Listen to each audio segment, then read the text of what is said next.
L'erreur que beaucoup de personnes commettent dans leur vie, c'est qu'ils pensent que la réussite, c'est un plan de Dieu qui va venir te surprendre. C'est-à-dire tu es là et un matin, un Américain vient de quelque part, voici beaucoup d'argent. C'est ce qui tue beaucoup, hein. Et ils sont dans l'espoir, dans l'espérance. Ils attendent le secours de l'Éternel. La première clé, et ça j'aimerais vous le dire, c'est premièrement avoir la rage et la folie de vouloir réussir. Vous ne pourrez jamais réussir dans votre ministère si vous n'avez pas l'envie, la détermination, la rage de vouloir réussir. Quand un homme a la rage de réussir, même dans son caractère, tu le constates. On a l'impression qu'il est orgueilleux. On a l'impression qu'il pense à des grandes choses. Quand tu es dans ton église, on dit, mais tu es trop orgueilleux. On est ensemble ici à Boboga. Tu te comportes en un homme de cocotier. Ce n'est pas de sa faute. Il a en lui la rage de vouloir réussir. C'est ce qui tue beaucoup. Ils n'ont plus la passion de réussir. Tout ce qui est dans leur tête. Comment manger à midi? Le soir, gloire à Dieu. Si j'ai pu avoir ça, c'est pas grave. Le reste, j'ai tout espéré. Je ne peux plus attendre. Seigneur, donne-moi le minimum. Et tes enfants, et ta famille, et ta région. Qu'est-ce qu'ils vont dire de ton Dieu? Où tu vas? La rage. Quand un homme a l'envie de réussir, qu'il est derrière un leader, que le leader ne veut pas réussir, frère, les deux vont se séparer. Ça, il n'y a rien à faire. Parce que si tu ne peux pas m'aider à progresser, ne me tue pas. Car ce qui est en moi veut avancer. Ce qui est en moi veut sortir.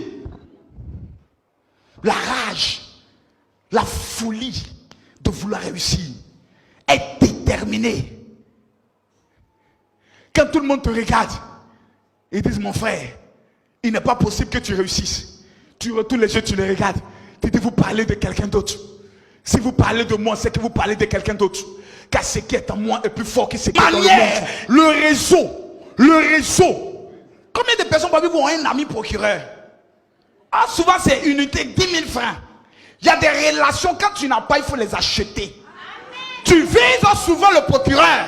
Tu connais son enfant. Tu lis amitié avec son enfant. Parce que tu veux atteindre le procureur par rapport à ton ambition. Car dans ton ambition, tu vas toucher des centaines de millions. Tu es assis là, à la moment, je sais que tu es un millionnaire. Et il faut avoir un réseau. Dans ton réseau, tu dois avoir un banquier. Le réseau est important. Car on ne sait jamais dans la vie. Toi, ta vision, c'est de te marier. Moi, ma vision, c'est de créer une banque. Pourquoi tu veux que toi et moi, on marche ensemble? Moi, ma vision en tant que femme, c'est d'avoir une banque, une microfinance. Pourquoi tu veux que je marche avec toi? C'est pas de l'orgueil. Même les oiseaux de même plumage, c'est eux qui font ensemble. Tu as vu un mouton et un cabri marcher ensemble? Toi, tu marches chez les gens. T'es jamais tapé, tu racontes le problème au téléphone comme ça. Oui, il faut m'expliquer. Tu as fait un rêve là, dans le rêve, il y avait quoi? Mouton m'a poursuivi. Et puis quoi encore? Et puis après, il y a un cabri là. Papa, il était noir. Moi-même, quand je l'ai vu là, c'est ça là, toi, tu écoutes. Mais attends, mais tu te respectes même pas. Mais tu n'es pas sérieux.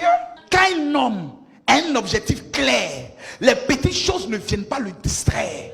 Il est concentré sur son objectif. Il sait ce qu'il veut. On ne peut pas venir l'amener ailleurs. Quand tu viens que tu n'es pas dans son objectif, il dit, arrière de moi, Satan. Dieu ne te donnera jamais ce à quoi tu n'as pas fixé comme objectif. La réussite ne surprend pas. Dis à ton voisin, je veux réussir. Il t'a pas entendu, dis-lui, je veux réussir. Dis-lui, je veux réussir.